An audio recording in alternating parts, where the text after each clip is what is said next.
Hello dear students, and welcome to a new session on your add-on course Communicative English. Communicative English shall be handled by 3 teachers including me, Sunny sir and Teresa miss. And I shall be in charge of your listening and reading skills. Sunny sir will handle writing skills and Teresa miss shall handle spoken skills. Through this course, we try to enrich your listening, speaking, reading, writing, the LSRW skills, so that you shall be able to face any competitive exams.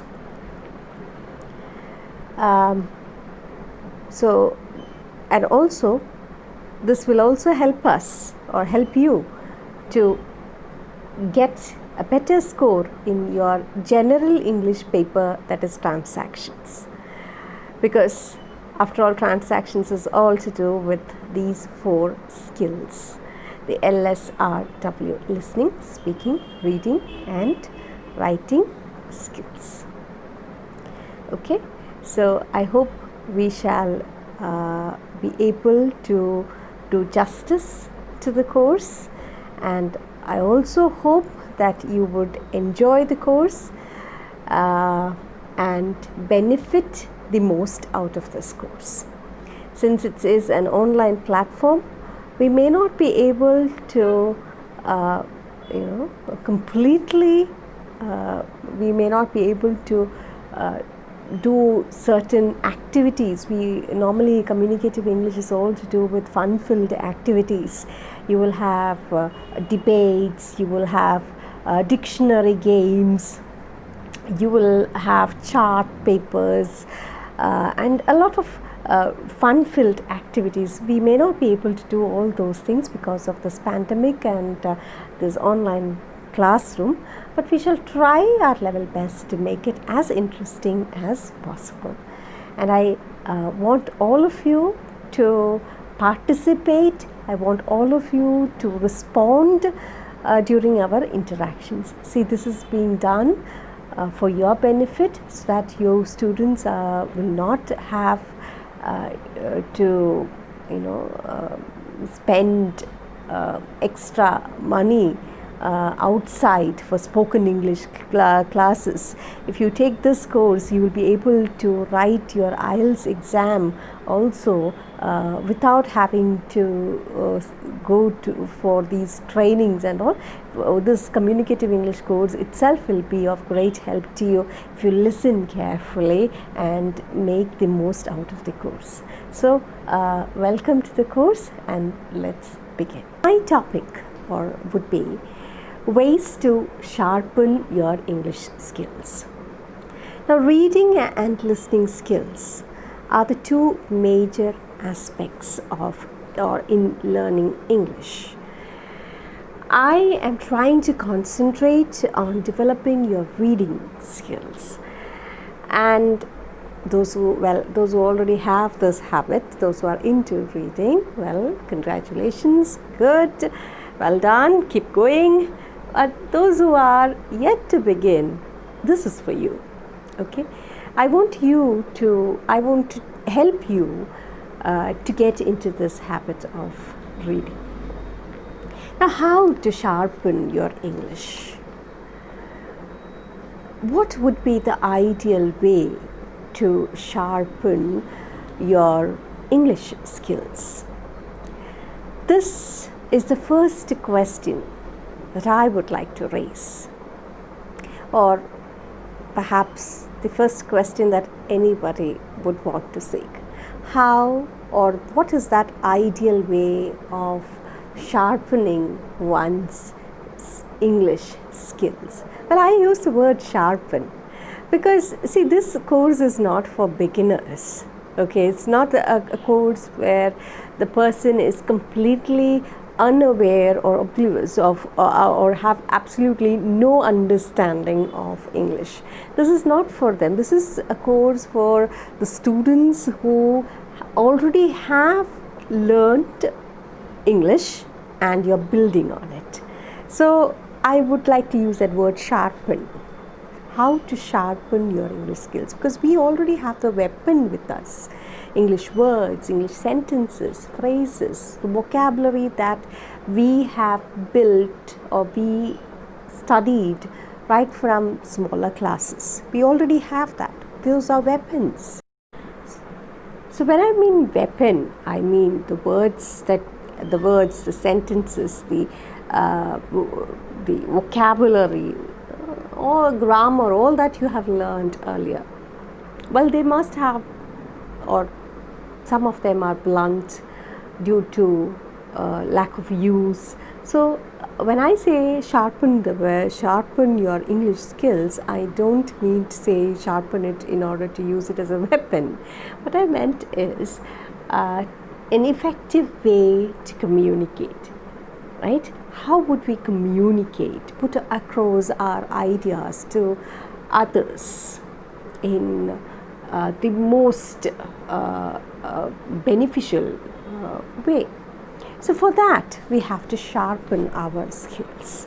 And reading and listening are the two important, vital skills, or important skills. Or when I say vital, we'll be dealing with that also. Okay, vital and important. They are vital and important are same. So they are called redundant. I'm going into redundancy. That means they're redundant. That means you don't have to use important and vital together. Some are like, especially we non-users of English language, we are not native speakers, so we often have the habit of going into redundancy, or we use these redundant words. We shouldn't be doing that. We'll be having a section specifically for that also.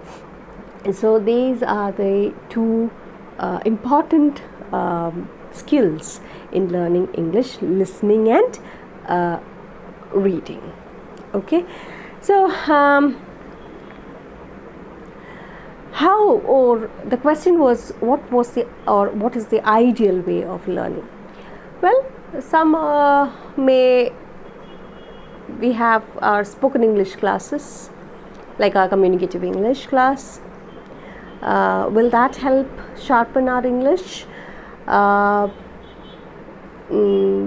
Perhaps a good vocabulary book or a good grammar book. Well, we have YouTube channels which teach you English, which they promise to help you learn English within, say 10 days or 2 days or just even 1 day. Well, all that are good.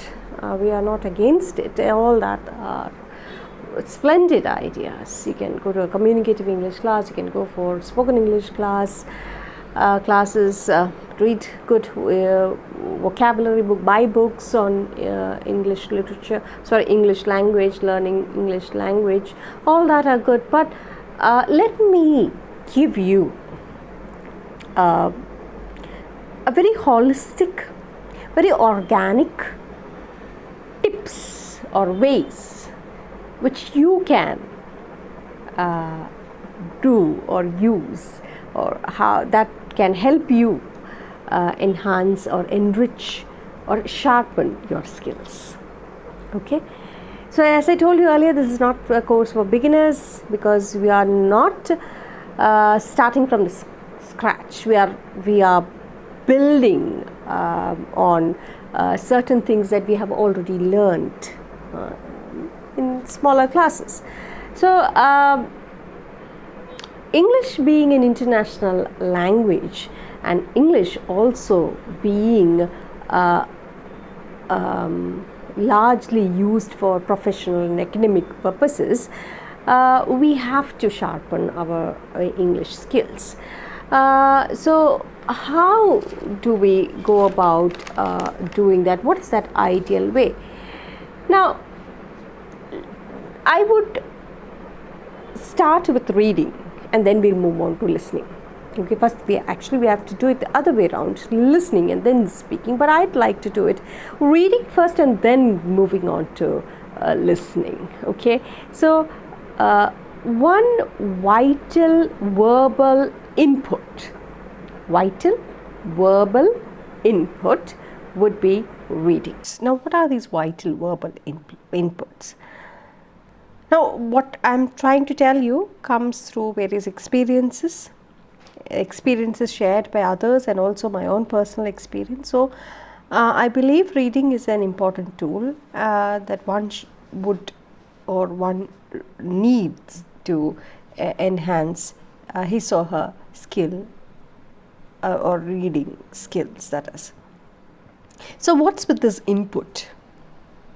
Now, before we move on to input, what is this output? Okay, and how is it different from input? See, output is what you require, or how you use the language. Your output is how you use the language. So, in order to have, or for your output to be good, you need to have good input.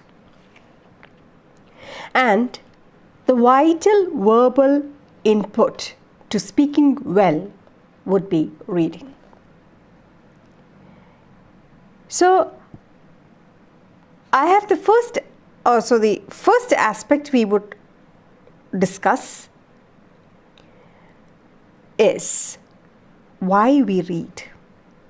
Many young people of this generation often ask this question: why should we read books? It's similar to killing them. This is a question which I would like to answer. See, reading has multiple benefits, and we will look at it one by one, but here in this video we shall focus it from learning English, how reading benefits in our ability to enhance our knowledge of English. The other benefits are deeper and multifold. We shall try to look at some of them, but since it's a communicative English class, we shall look at it from this angle, that is how to enhance your English spoken skills. So, in order to speak well, you need the input. That is, in order to have a better output, output is how you use the language, you need to have good input, and to have good input, you need to read. So, I hope you understood the importance of reading. Okay, reading helps you to understand grammar. Reading helps you to enrich your vocabulary. It exposes you to new culture. It exposes you to new phrases and idioms, spellings, and so on. Thus, you get a lot of input, and with this input, you will be able to work on your output, or you will be able to speak well in this case. Okay. So, today we will keep in mind our pragmatic need for learning English, that is for professional purpose, and also to acquire or to widen our linguistic knowledge, which again would help us in our growth as individuals. In terms of acquiring the language or improving the language, the most important component, therefore, is certainly reading.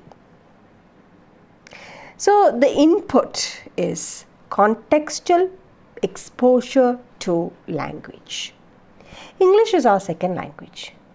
We have our mother tongue, which we use as and when we are born.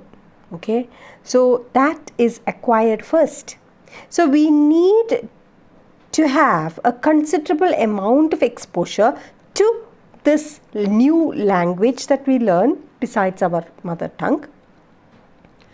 So, we need considerable amount of exposure and practice so that we will be able to use this language. And this practice has to be contextual. That's very important. So I would like to draw your attention to this particular aspect, the contextual exposure to language. And the best way to learn this contextual way, or to have a contextual exposure to language, is to learn it naturally. And the most natural way of learning language is through reading. So you don't, and by doing this, you automatically improve your grammar. You don't need a grammar book to teach you English. Your reading will teach you. You don't need a special book on vocabulary. Your reading will do it for you. Your reading will give you vocabulary. Your knowledge on idioms and spellings, all that you need, you get that from reading. So, doesn't it sound brilliant? Reading has so many benefits. So, we spoke about the benefits it has on learning or enhancing our language. Now, what are the other benefits that we spoke of? We said it has multiple benefits. What other benefits does it have? This reading, that is. See, reading has so many benefits in terms of learning this language, any particular language. For instance, here we are dealing with English, so we have to bear English in mind.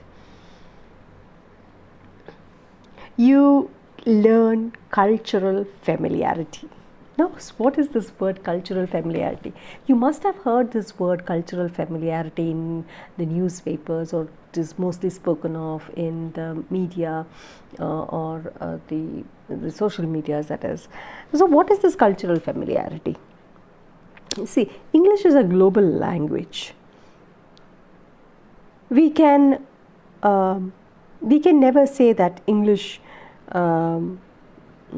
is not our language. In fact, it is one of our language. We can have the pride in stating our Indian English as our own.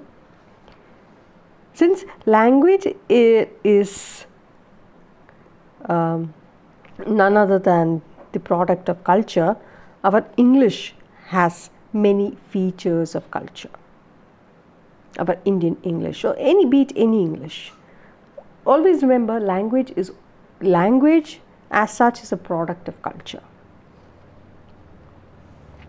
So, like for instance, my English will be highly flavored by my South Kerala culture, and my words, or the words that I use, has cultural flavor. We often talk about reading books by Indian English writers because we learn the culture, not just that of our country, but that of India as such. So, at the primary or elementary level, this will help us to learn the language and also help us to know the culture of India. But once we are done with that, we need to extend our vistas to learn or read books by English speaking communities, the European books, particularly British and American authors, and from there to other English writers around the globe. This will help us expand our knowledge on English and also will give us cultural familiarity. That takes us to an important point called global understanding. This cultural familiarity takes us to a very important point called global understanding, which is very much in need today, not only for understanding the global communities, but also to ensure peace, to ensure tolerance, global understanding. It will help us widen our mind. Otherwise, we become very narrow-minded. We sit in our world and we forget that there are other people different from us. So this reading gives us better knowledge of other communities. We become tolerant. We understand different culture.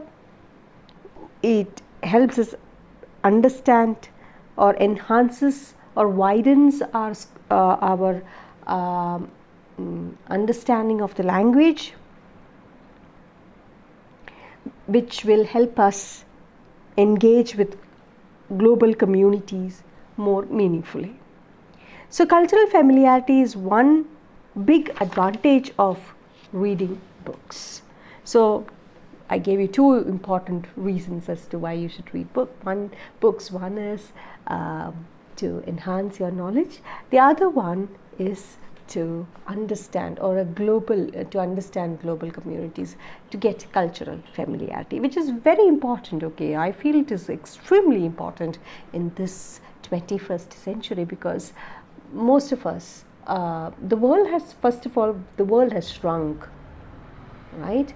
So it's not about going abroad and working abroad. You can sit here in India and work for an American company right now. See, the online platform has become, it has expanded that you don't, perhaps in future you wouldn't have to travel. You wouldn't have to go all the way to America to work in an American company. You can stay here in your hometown and work for an American company, or perhaps a British company, or say a North Indian company, anywhere around the globe. And for that you will need English. Okay, you will also have to understand the culture of that particular country, right? For that you have to read books.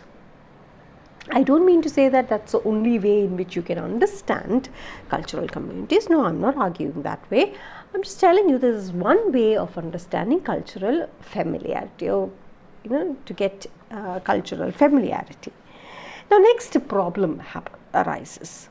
We talked of this in our orientation class on Malgudi, remember? I told you about books, how you choose a book. It's like that one magic book is all that you need to open that vista, or to open the realm of reading, the world of reading, the kingdom of reading. Okay, so it's not just transporting you to a different world. It's not just making or learning or studying or reading books does not make. It's not just transporting you to a magical world, but also it has a lot of benefits. You understand people, you learn new words, you learn grammar automatically. So the next problem that arises here is what to read. Okay, that's a question that I have been getting from my students most often. I have taught at schools as well as now in college, and the question that I often get from the students and also concerned parents is what to read. There are lots of books, but he or she is not interested in reading. So what to read? That's a big question. It may look very simple, but it's actually a very complex question, and it's very difficult to answer also. So what shall we read to improve our English? My advice, children, is read what you like. That's what I would advise you. If you're interested in cricket, okay, there are many children here, the BCom, BBA, BA boys and girls. There are also girls who are interested in cricket. Now we have cricket clubs for girls also. So if you're interested in cricket, read books on cricket, listen to the commentaries. Now, since we are speaking about reading, I'm not coming to the listening part. I will be dealing with the listening part also, but let's deal with reading. You can read books on cricket. You can read the sports page in the English newspapers. If you like movies, then read movie reviews. Either Google and search, or read the newspaper, the reviews in the newspaper or filmfare magazines. If it's cooking that you like, yes, I mean cooking, read cookery books. You learn words, you learn new phrases, you learn different types of, how to cut and chop the vegetables. You learn new ways like saute and all those words. The French words are the ones that is mostly used in our cooking magazines. So you learn new words, you learn phrases, you learn verbs, mostly verbs. Okay, so it's mostly to do with action. It's action packed. So you learn verbs, new verbs. Okay, you can also, I did tell you that I'll be coming to listening, but again, I don't want to forget. So you can also listen to the TLC channel. There are, another thing is, there are many myths, myths regarding your reading. And I would like to break these myths. Often teachers, including myself in the beginning and all, yes, me also, suggested reading newspapers. And the child would come to me and I would go, yeah, read the newspaper. So the child would go straight home and take the newspaper and start reading. Wow, how nice it would be if it happened like that. No, it won't. Later I thought, okay, I should be able to think from the child's perspective. How would I like it if my teacher is to tell me, go and read the newspaper and find a few words, you can do that. It's boring, right? It's pretty boring because I'm not that type. I don't like that style. It doesn't suit me. Read the editorials, read the classic books, go read Shakespeare or A Discovery of India or Bacon's Essays or Wings of Fire. And it would be too much for the child. There was one absolute foolishness that I did when I was in teaching at Excel school. My students, the fourth standard children, fourth graders, they came. I did handle fourth grade and seventh standards there. So they came to me, the fourth graders. I was quite strict with the seventh standards, but the fourth graders came to me asking whether they can read Geronimo Stilton's book. And I outrightly denied it. I said, no, you can't. That's a boring, foolish book. You can't read that. Later, and I haven't read that book. Okay, I haven't seen that book. I've seen it as just a very a funny cartoon kind of books, and I found it very, not good, not good enough. I wanted them to read good books, not the unabridged ones, but the abridged version of, say, Robinson Crusoe, the Treasure Island and all that. I was like asking them to read all those books. But the children were fascinated by this book. Later, when my children grew up and they started reading this, once I saw my son read this book, Geronimo Stilton's book, he cried for it, and I said, no, I have not allowed my students to read. I'm not going to get it for you. I'm not going to buy it for you. And he was like, he was on the floor, rolling on the floor, asking me to get it for him. And then I was forced to. But when I opened the book, when I just skimmed through, I found the book very interesting. Because, see, the way they wrote the way they expressed few words were like pictures. The words were like pictures. Like you have the cheese, it looked like cheese.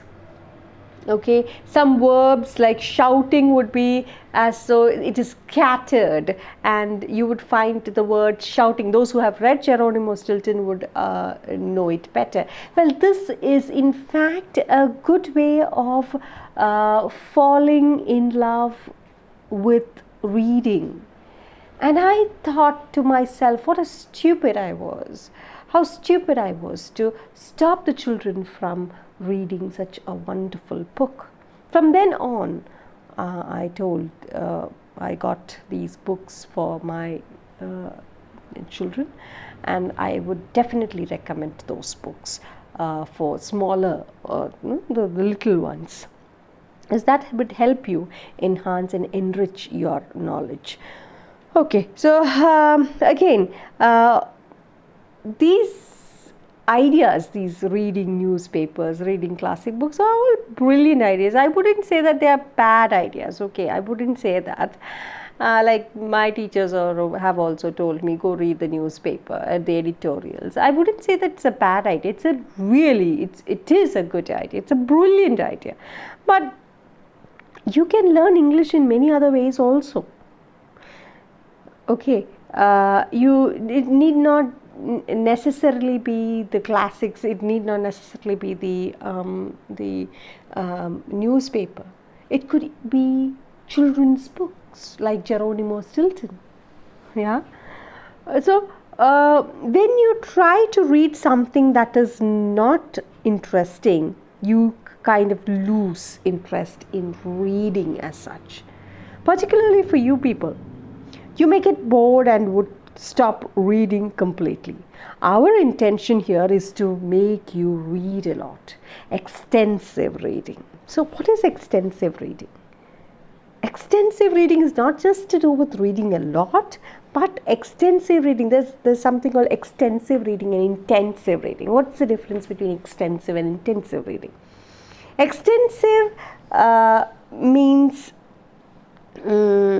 it is when you read, it is where you actually learn the language, because you're using that language a lot. You're reading that particular book.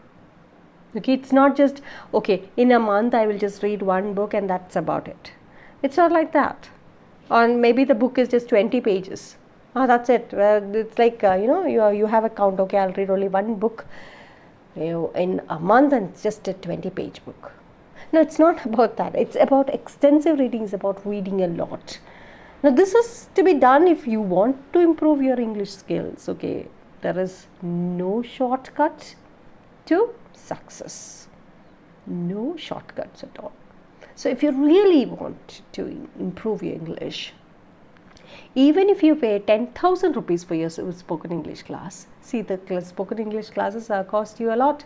They charge you 6,000. The starting price is 6,000. 6,000 to 10,000 to 20,000.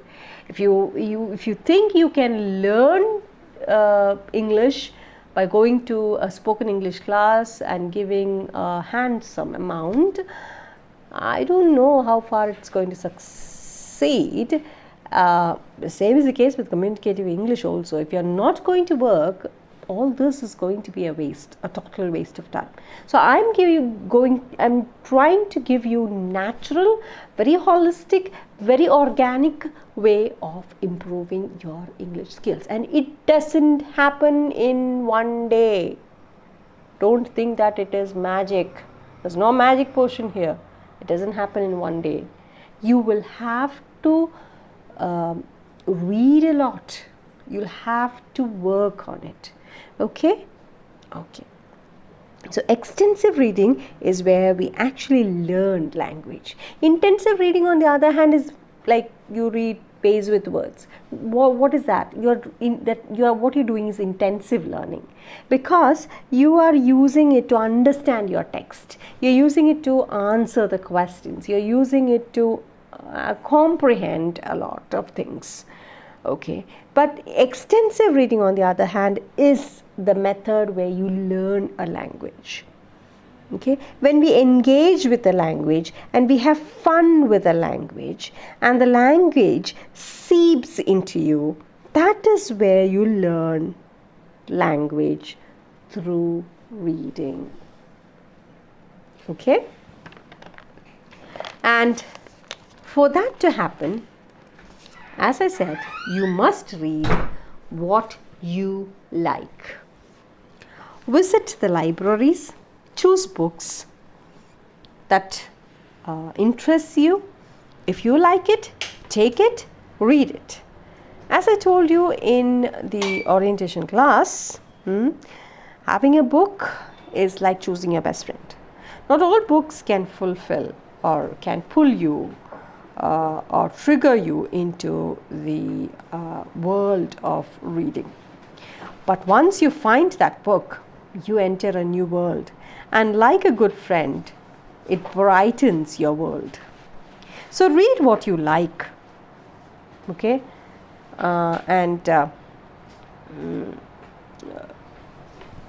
not because you want to read it. You pick that book and see if it works for you, and also that the books that you pick should suit your level. If you are a 20-year-old and your IQ is very high, your Malayalam would be very good, you would have been a science student, or you may have been, or you are very good in mathematics, but if your English is not good enough, it's perfectly natural to happen, okay? It's perfectly natural for that to happen. It's perfectly natural to happen. This is because you are not exposed to this language, and it's not your fault. English is a foreign language, okay? So it's perfectly okay. You needn't feel sad about not being able to read the way an English reader or a person who's really good in English would. So if you're a beginner, know your level, lower the level of your reading to suit the level of English of English of your standard or English of your level. So I would suggest going for children's book. Okay, you learn. See, when we were small, we didn't have this cartoon. During those times, we had cartoons. We had television was the only means of entertainment. We didn't have internet and all. Okay, it was only in 2000 or just the dawn of the 21st century that internet became really popular. But till then, it was television that was the most popular medium of mass communication, and we used to watch cartoons, and also we used to have comic books. Okay, and these comic books, like you have Tingle Digest. So we used to learn English through Tingle Digest and other books. Like when we were abroad, we had Junior Times. The Gulf News had its Junior Times or Junior News, where you had this magazine which is filled with Young Times and Junior News. All these were magazines which were filled with cartoons and comics stories, comic strips. In India, we have the Tingle Digest, where you have Shikari Shambhu stories and Suppani tales and so on. They are not something new. They were there for many years. Okay, we all learned English through those books. These books, they increase our drive to read, enhances with these books. From that, we can slowly step up to higher levels of reading. Suppose your friends reads very high stuff books. It's okay. You will also reach that level.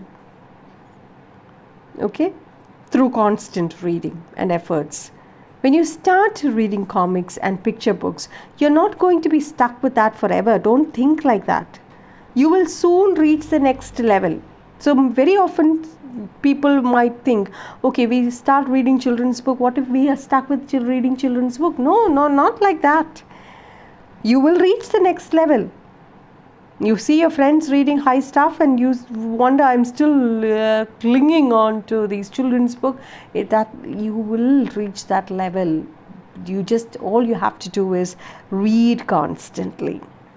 So read books that you like. So if you are an intermediate, if your English is an intermediate level, you can read books, such type of books, not the children's book, but the books that suits your level. Okay, so all you need is to go to the library, and that is the best place where you fall in love with reading. I don't mean to say reading as of reading books alone. I meant, okay, we'll soon be moving on to that also, but then developing a reading habit is of utmost importance to learn English or sharpen your English skills. Okay, so again, two things you have to bear in mind. One is to read the book that suits your level, and another very, very important one is to read what you like. Okay.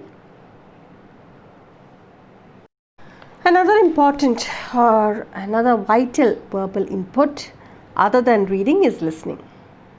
For a person living in the 21st century, it is very important to watch movies.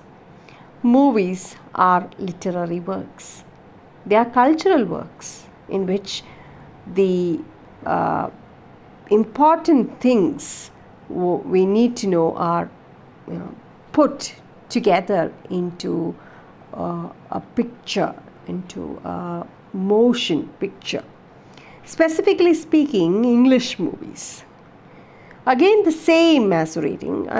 Why English movies? Because we are dealing with English. That's why. So it's the same thing as reading. Watch movies that you like. But unlike reading, we may be able to enjoy movies of any type. So in books we may have preferences, but in a movie we may perhaps enjoy any type of movie. The language may be a bit difficult in the beginning, but slowly again you will pick up the words. Whether you watch the subtitles or with subtitles or not, or whether you like to watch it with the subtitles or without it, well, there are no rules to it. You can watch it either ways. But with subtitles, I feel you will be able to, collect and use words or learn words. That's all up to you. So you get again cultural familiarity. You get language in context. That's an added advantage in because you are able to visualize or see or hear things, these words in movies. It is visualized. It is, you can see it and hear it. Whereas in a book, it is in print. Okay, your brain visualizes it for you. But here in the movie, it comes in. You can see it. And movies are predominantly visual. So there is one small problem there. Your attention will be, that is a large chunk of your attention will be taken by the visual aspect. Your brain will be processing these visuals simultaneously. So what happens is sometimes you are completely into the visuals and you lose touch with the words, or you don't, you are not able to recollect some of the words that you have seen or in the subtitles or heard. So, but when you go to the next level of listening, you will be able to collect words, and that is through listening to music, English songs again to be precise. But I don't mean the heavy metal songs, okay? Not that crazy sounding instruments, but I mean more melodious songs where lyrics are given more importance, like say the Westlife, the Backstreet Boys, Boyzone, One Direction, and all those songs where lyrics are given importance. So listening helps you enrich your vocabulary. So make it a habit. It will definitely help you in mastering this language. So with this, we end today's session, and it was all about reading and listening. It was just an introduction. So in the next class, the next video, that is the second hour, we will focus on the practical side of listening and reading.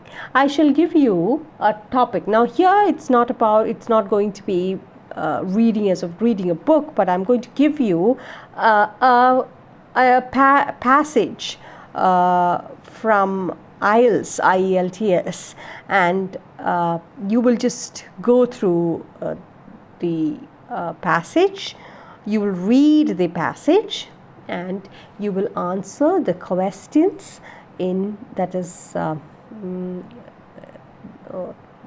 is given to you. Okay, and for listening, again I shall be reading a few conversations, and I would ask you questions based on that. Okay, so the next video is the practical side of what we learned or what you listened to in this video, that is reading and listening. So thank you and keep safe.